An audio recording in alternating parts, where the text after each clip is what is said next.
Circuit कैसा होगा? Identical chain होगी इसकी रेजिस्टेंसेस की अप टू इनफाइनाइट, और हमें पता लगाना होगा find total resistance. Total resistance across given terminal, जो टर्मिनल दिए जाएंगे उन टर्मिनल्स के अक्रॉस हमें टोटल रेजिस्टेंस निकालना है। तो लिखा गया उसमें थोड़ा ध्यान दें, identical chain of resistances up to infinite. जैसे मान लीजिए कि एक चेन बनाते हैं जिसमें कि बहुत सारे छोटे छोटे कड़ियाँ होंगी रेजिस्टेंसेस की।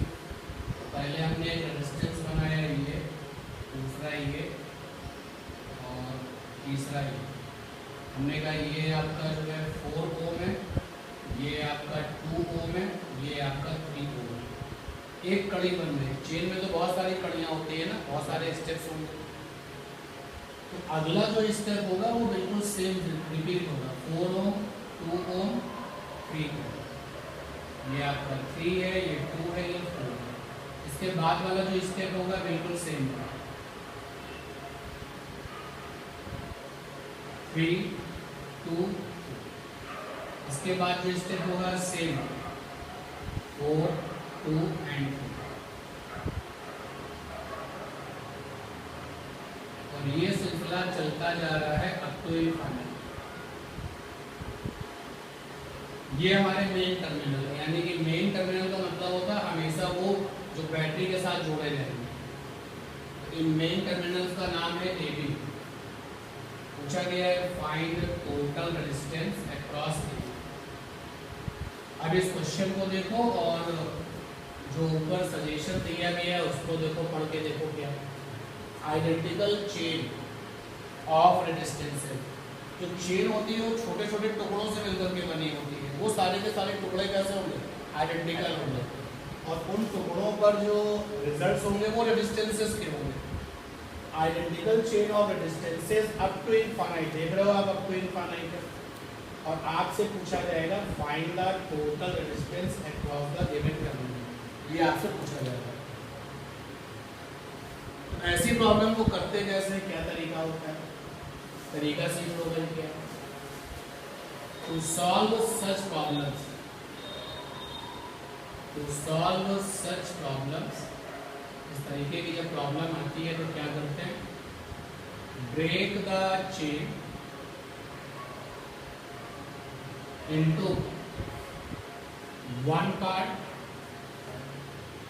plus remaining part। आप चेन को 2 हिस्सों में ब्रेक करो, 1 पार्ट प्लस रिमेनिंग पार्ट। जैसे इस वाले क्वेश्चन में इस पूरी चेन को 1 पार्ट प्लस रिमेनिंग पार्ट, तो 1 पार्ट तो ये आ गया 4, 2 और ये 3, ये 1 पार्ट हो गया plus remaining part. Remaining part है 4, 2, 3, फिर 4, 2, 3, 4, 2, 3, फिर मूव करते हैं 4, 2, 3। और इनफाइनाइट में से अगर एक टुकड़ा अलग कर लोगे तो भी रिजल्ट क्या रहेगा? इनफाइनाइट ही रहेगा। तो break the chain into 1 part plus remaining part, पहले ये काम करो। फिर क्या करो? कंसीडर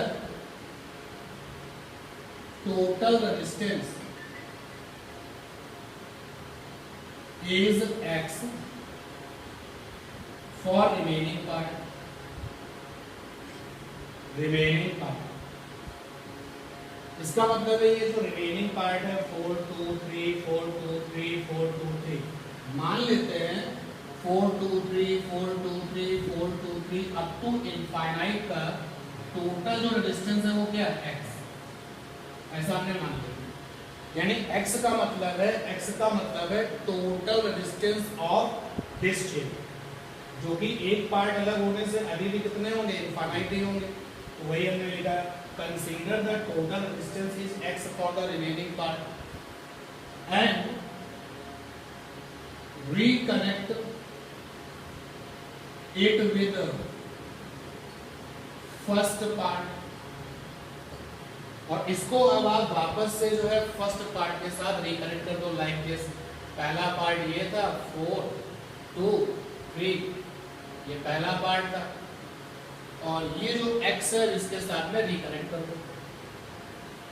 संबंध से ये x क्या है, तो देखो x के पीछे क्या नजर आ रहा है, x के पीछे 4 2 3 4 2 3 4 2 3 अप टू इनफाइनाइट डिस्टेंसेस है, और इनका टोटल क्या है x।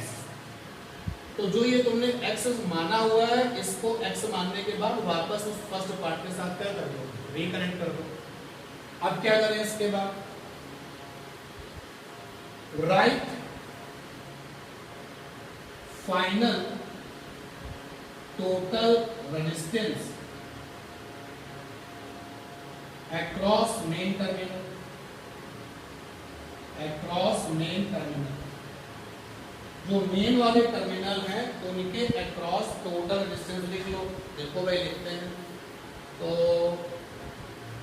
ये दोनों किसमें है, इसका हो जाएगा 2x अपॉन x प्लस 2, और ये किसमें, तो यानी कि RAB बराबर हो जाएगा 4 plus 2x upon x plus 2 और प्लस का 3, यानी कि RAB इज इक्वल टू हो जाएगा 7 plus 2x upon x plus 2। ये क्लियर है हमारी बात? तो मेन टर्मिनल के अक्रॉस जो है टोटल रेजिस्टेंस लिख लो, लिख लिया आपने। अब मेन टर्मिनल के अक्रॉस जो टोटल रेजिस्टेंस है, अब मेन टर्मिनल